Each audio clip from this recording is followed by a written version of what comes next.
Okay, here we are. No Mercy 2017, which, No Mercy 2016 was a SmackDown pay-per-view. This year it's a Raw brand pay-per-view. And I gotta admit, I'm so used to No Mercy almost always being a SmackDown exclusive show that to see the logo in red is just kind of weird feeling. Anyway, the kickoff show match, which I don't think they hyped this at all. I don't remember them mentioning it during the kickoff show or anything. It just sort of happened. It's Elias Samson versus Apollo Crews. In fact, I probably don't even have a picture for this one, so here's something. Okay, I hope you've enjoyed that. Anyway, Elias is out there. He's doing his song. He actually got a pretty good face pop, even though he's supposed to be the bad guy and he's trash in L.A. But he's still got a pretty decent face pop. Apollo Crews then came out. Elias hit a couple arm drags, sending Crews into the corner. Elias hit a snapmare, sort of using the ropes. It kind of looked like the Dudley Dog or the Acid Drop, if you've ever seen that move. A little bit like that, except it went to, like I said, a snapmare.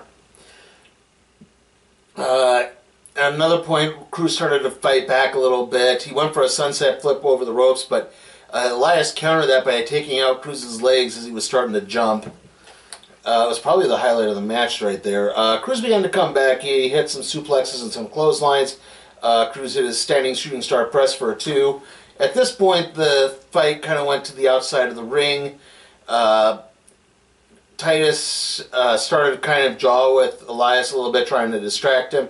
It actually distracted Apollo Crews, though, and Elias dodged a top rope maneuver, threw Crews into the corner, and then hit the drift away for the 3 count and the victory. Elias wins. I would say it was a little bit of an above-average match, mainly due to the heel work from Elias being pretty strong on this. Even though, again, the crowd kept cheering him, probably because Apollo Crews, even with Titus O'Neil, is still pretty boring. The Titus and Akira Tozawa really seem to work. Not so much Titus and Apollo. Like, I wish they would kind of figure out what the direction is for the whole Titus Worldwide stuff. Okay, our second match is the Intercontinental Championship match. This was opening the show proper. The Miz versus Jason Jordan. Jordan comes out and countered a hip toss into a fireman's carry. Jordan hit a kind of delayed vertical suplex. Miz kind of fought back a bit. He rammed Jordan into the barricade and then into the ring apron. Jordan hit a big flying clothesline for a 2 count. Jordan countered the yes kicks into a T-bone suplex. Jordan hit a rolling Northern Lights suplex. Basically, he hit one Northern Lights suplex, kind of went for the bridge, but then rolled out of that bridge and hit another one. It was really an impressive move. Got a 2 count. Eventually, Jordan started to fight with the Miz Taraj on the outside of the ring. He hit a cannonball dive onto all 3 of the men. He suplexed Miz into Bo Dallas. He got Miz back in the ring and locked on the crossface. Miz started to get to the ropes. They were fighting a little bit. Bo Dallas got up and started to interfere in the match. That distracted the ref. That allowed Curtis Axel to come in and deck Jason Jordan from behind. And the Miz then hit the skull-crushing finale for the 3 count and the victory. Miz retains. Not really a big shock. I mean, Jason Jordan's a good guy and a good worker and everything, but this whole Kurt Angle's illegitimate something is just not working. The crowd is not behind it. I mean, they should probably turn at least Jordan full heel. He started to act a little heelish towards the end of it because they put Renee Young in the ring and she asked, like, are you disappointed? And he said, yeah, I'm disappointed. Or something. He's talking about how, whenever my father comes out, you all chant, you suck, you suck. You know what? The Miz is the one who really sucks. And I think that was kind of like more of, like I said, he started to kind of mock the crowd a little bit, but then turned it into mocking the Miz. So I wonder if, again, they're planting the seeds for the eventual heel turn. Okay, our third match is Finn Balor versus Bray Wyatt. Finn Balor came out and he was decked in gray gear, even a gray jacket, which is just weird. I mean, Usually when he's just Finn Balor and not the Demon King or anything like that, he still comes out in his usual black. So it was just, again, it's sort of weird to see him in something other than the black and the red all the time. As Balor was making his entrance, Wyatt jumped him in the ring, tossed Balor into the barricade, bounced Finn Balor's head off of the ring announce tables, and that prompted a bunch of the officials to come down and begin checking on Balor. He was complaining about his ribs. They basically stopped the match at that point. Balor started to go up the ramp. Wyatt got on the microphone, called Balor a coward. Balor got back into the ring, and they began fighting again. Balor drop kicked Wyatt into the barricade. Wyatt came back and hit a DDT on the ring apron. At this point, they started fighting a little bit, and then Balor tangled Bray up in the ring apron. He beat on Bray a couple of times, then he got up and he kicked Bray in the head. Balor... Wyatt tried to go for his sister Abigail. Balor countered that into a sling blade. He then went for his corner dropkick, but Wyatt countered that into an Uranagi. Balor hit a double stomp with Bray Wyatt just kind of hunched over. He wasn't completely lying on the ground, so it's not the coup de grace. And that only got a 2 count. Balor and Wyatt began to fight back again, back and forth. Balor countered a top rope move, eventually knocked Bray Wyatt down long enough to hit the coup de grace and get the 3 count and the victory. This was better than their SummerSlam match, but it still had a lot of dead spots in it. So, yeah, this feud is really going nowhere. I hope this is the final end of this. Okay, our 4th match is the Raw Tag Team Championship match. Seth Rollins and Dean Ambrose versus Sheamus and Cesaro. Or the Bar, as they've been calling themselves recently. Ambrose and Sheamus open up. Ambrose and Sheamus kind of fight around a bit. Ambrose gets tossed out of the ring. Cesaro comes in, comes around to the other side of the ring, grabs Dean Ambrose like the catapult maneuver, and then starts putting him into the swing, and swings Ambrose right into the ring steps. I mean, Ambrose basically had his hands over his head, and that was about the only thing preventing him from a probable head injury on that. At this point, Sheamus and Cesaro basically start beating Ambrose repeatedly. He couldn't get out of the corner. Eventually, what happened was there was a point where Ambrose started to fight back enough. He got Cesaro in for the Sarge bump, which, if you don't know, is when one guy catapults another person into the other guy into the turnbuckle. He hits his head on basically the ring post. The top of the ring post. He's supposed to put his hand up and block it, but I think Cesaro went in a little too fast. He went. This is the thing you've been hearing about if you saw the match. He went in a little too fast and banged his head face first off of the ring post and knocked out 2, possibly even 3 of his teeth. And blood just everywhere. It's like. You notice it was gone, and then suddenly it started trickling, and it got all over the place. At this point, Cesaro rolled out of the ring and tagged back in Sheamus. Rollins also tagged in at this point, too. Eventually, Cesaro got patched up enough that he was allowed to re-enter the match. Cesaro pulled Ambrose from the ring apron. They then hit a double team move on Rollins. Cesaro then locked the sharpshooter on to Dean Ambrose. Or no, well, yeah, it was Ambrose. And then transitioned to the crossface. Sheamus and Cesaro hit a double Razor's Edge on Ambrose for a 2 count. Cesaro powerbombed. They tried to do what happened in the SummerSlam match, where Rollins got in and tried to Hurricane Rana Cesaro into Sheamus, but instead Sheamus hit a white noise on Ambrose. Cesaro blocked the Hurricane Rana and hit a power bomb. It blocked Rollins' Hurricane Rana and power bombed Rollins from the top rope onto Dean Ambrose, but only got a 2 count on it.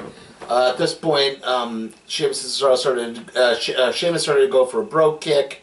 Rollins kind of interfered a bit with Cesaro, distracted Sheamus just enough that he accidentally brogue kicked Cesaro. Ambrose goes for dirty deeds. Sheamus fights out of that, but Rollins gets into the ring and hits the Kingslayer. That's the Kenny Omega knee. And then Ambrose hits the Dirty Deeds for the 3 count and the victory. Ambrose and Owens obviously retain. Darn, really good match. Probably my match of the night. Again, these 4 guys really stole the show. A big time match. I'll get to some of the other ones. And great spots in there. I mean, overcame the incident with the teeth and still managed to put on a quality show. And now on to our next match, the Raw Women's Championship match, Fatal 5-Way. Alexa Bliss versus Nia Jax versus Bayley versus Sasha Banks versus Emma. Right off the bat, Emma began brawling with Sasha and Bayley, and Nia splashed Alexa in the corner, knocking her out of the ring for a while. It's then that Bayley and Sasha tossed Emma out of the ring. Eventually, all 4 women kind of got together and started to try to get Nia Jax out of the match as soon as they could. This was not an elimination match. This was 1 pinfall only. But Nia came in and hit a double Samoan drop on Sasha and Alexa. Eventually, the other 4, like I said, manage to toss Nia out of the ring. We then get the all 4 team up again to powerbomb. Bayley and Emma were on the floor pulling Nia from the ring apron, and then Sasha and Alexa basically did a running push onto Nia, causing a powerbomb, which knocked her out for a while. Came back in. Emma began to fight back a little bit. Emma hit a running splash on Bayley and Alexa as they were stacked up in the corner. Sasha came in, put the bank statement on Alexa. Sorry, Emma broke that. Bayley broke that up. Bayley hit the Bayley to belly on Alexa. Sasha breaks that up. Nia comes in and hits a leg drop on Sasha, and Emma breaks that up.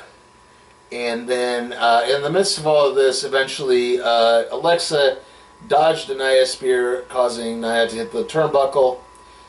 And then Bayley was kind of out of it and not paying attention, and Alexa hit Bayley with the DDT for the 3 count and the victory. Alexa retains. Not a bad match in the strictest sense of the term. I think there had kind of a car crash quality to it, not in a good way, in the sense that there was so much going on, it was kind of hard to keep track of everything at times. Okay, our next match is Roman Reigns versus John Cena. This match had a kind of a weird start. There was like a shoulder tackle early on, and then Cena, as the crowd started chanting something, I don't know what it was they chanted, but apparently Cena took that to sort of laughably mean that he should exit the ring, and so he did. He started walking up the ramp, and Reigns came after. It was a weird spot. I don't know what the crowd. I could not hear what the crowd was chanting. I know they were doing the Hardy's delete thing for a bit, but whether or not but Cena was just like, well, okay, and he turned up and started walking out the ring. Reigns came back, got Cena back in the ring. He hit the back suplex into the side slam. Cena caught back, whipped Reigns into the ring steps, then Reigns whipped Cena into the ring steps. Reigns then followed that up with a drive-by drop kick. Reigns countered a shoulder block with a punch. There was a lot of punch kick going on in this. This was kind of a brawl. But again, it started to slow back down, and there were a lot of more dead spots. Reigns countered a 5-knuckle shuffle into the Samoan drop. Cena fought back again, went for an AA, but Reigns fought out of that. Cena countered a Superman punch into the STF. Cena hit the AA for the 2 count. Reigns came back in a Superman punch for a 2 count. Cena dodged a Reigns spear, causing Reigns to hit the ring post. Cena then hit a Super AA for a 2 count. Reigns came back again, started to fight back a little bit. They were countering punches after punches after punches after punches. Eventually, Cena hit his rolling AA. That's the one where he hits the AA and then he rolls back out of it and picks him up again for the AA. That's the move that he beat AJ Styles with at the Rumble. But he only got a 2 count on that. And as Cena was kind of stunned after what happened, Reigns comes in, gets a big Superman punch, and then follows that up with a spear for the 3 count and the victory. I would say the last bit of the match is probably the best, with a lot of the high impact moves. But like I said, there were a lot of odd dead spots in this match. I don't think it quite lived up to the way they were hyping this. I mean, in a way, it was kind of nice to see Cena put over Reigns. Maybe now people will take him a bit more seriously, but other than that, it just didn't work for me somehow. It really disappointed me.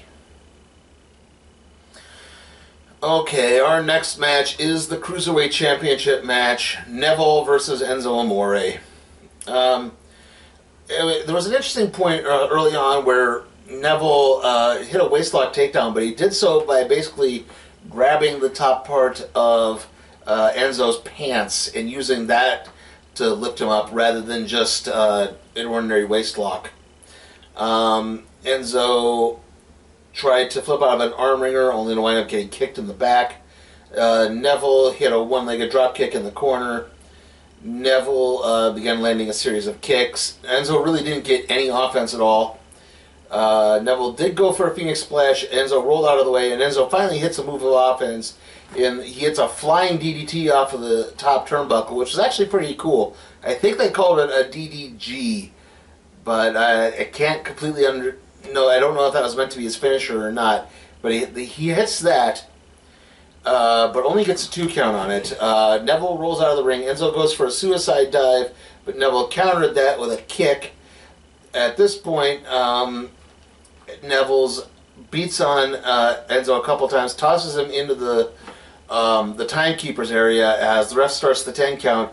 The ref gets up to 6, and then suddenly Enzo emerges, but he's carrying the Cruiserweight Championship belt.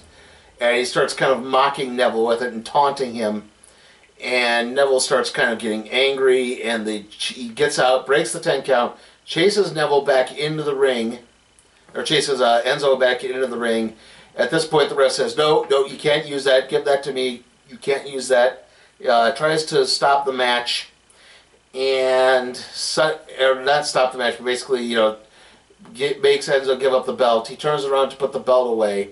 And Enzo low blows Neville, and Jackknife covers him for the 3 count and the victory. Your new Cruiserweight champion is Enzo Amore, and my God, this match was bad. I don't know if the way the victory happened meant Enzo's a heel. The crowd sort of seemed behind it. Maybe they were just popping for a title change, but yeah, just like no real. I mean, the only real nice part was the dodging of the Phoenix Splash and that flying DDT. But other than that, this match was so bad. It was so dull. I mean, this was your classic beer match where you just get up to go get a beer before the main event. So yeah, this was, like I said, it was bad. And now our main event, the WWE Universal Championship match, Brock Lesnar versus Braun Strowman. Right off the bat, Lesnar goes for a quick strike, but Strowman just basically tossed Lesnar aside. Strowman picked up and immediately got up from a German suplex, and then he hit the running power slam, but only got a 2 count. Lesnar went for an F5, but Strowman fought out of that, hit another running power slam, but again only got a 2 count. Lesnar fought back again, locked on a Kimura. Strowman got to the ring ropes, but it was on long enough that Strowman's shoulder was kind of damaged a little bit. Lesnar finally managed to take Strowman to Suplex City. He had about 5 or 6 German suplexes in a row. Strowman eventually fought out of another F5 attempt and hit a running power slam, but he couldn't quite get the cover on him. So he got up, he managed to get up, and he hit another running power slam, again injuring his shoulder. So he couldn't quite get the cover in time. He got a cover on this one, but it was only a 2 count. Eventually Lesnar came out and immediately hit an F5 for the 3 count and the victory. This was not terrible, but it felt a lot like the way more entertaining Lesnar Samoa Joe match from what was it? It wasn't Battleground. No, it was the Lesnar Samoa Joe match from earlier this year. Yeah, just It was, like I said, this was pretty entertaining in the sense. I mean, a lot of high impact moves, but nowhere near as good as the match at SummerSlam, and nowhere near as good as the Lesnar Joe match. So, and like I said, it felt like a retread of that Lesnar Joe match. So, yeah. Okay, so overall thoughts. Well, like I said, the show really had some ups, but it had some downs too. Like I said, even the really good matches kind of had some flaws. There were a lot of dead spots, or the women's five-way, where it was kind of hard to keep track of things at times. Yeah, so I think overall, I mean, there was only one really truly bad match. That was that Cruiserweight Championship match. I mean, I guess you could say the kickoff show match was not that great either, but I at least found it watchable. But yeah, other than that, I'm just going to probably give this show a C. It was pretty middle of the road. Obviously, the next show for wrestling, the next show is going to be Hell in a Cell, the SmackDown show, and then TLC, which is now Raw branded, and that is where Asuka is going to be debuting. I don't know if that's going to be a championship match or not, but they at least have that to kind of look forward to. Anyway, next video I'll be doing is obviously the Alien vs. Predator Thrill of the Hunt review. I'm just kind of starting to script it now. It's not a long story, so it shouldn't take too terribly long to do. See you all then.